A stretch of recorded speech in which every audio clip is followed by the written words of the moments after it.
রবিবার বিকেল ৩টের মধ্যে হাবিবপুর থানার আইসি পদের জন্য ৩ জনের নাম পাঠাতে হবে কমিশনের আঞ্চলিক দপ্তরের সিওকে।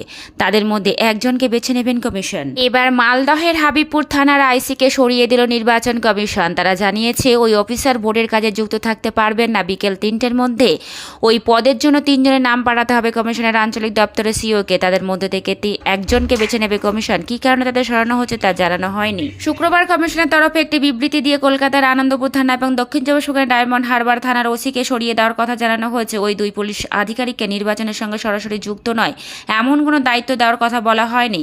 বিকল্প নাম হচ্ছে পাঠানো হয় সম্প্রতি বিজেপির তরফে। ডায়মন্ড হারবারের ওসির বিরুদ্ধে রাজনৈতিক পক্ষপাতের অভিযোগ তোলা হয়। তাছাড়া ওই থানা এলাকায় কিছুদিন আগে দুটি গোষ্ঠীর মধ্যে সংঘর্ষ ঘটনা ঘটেছিল, তা সামলানো নিয়ে পুলিশের ভূমিকার প্রশ্ন ওঠে। এই নিয়ে বিজেপি কমিশনের দ্বারস্থ হয়। অন্যদিকে সম্প্রতি কসবা বিধানসভা এলাকায় আনন্দপুর বিজেপির এক মহিলা মণ্ডল সভাপতিকে মারধরের অভিযোগ ওঠে।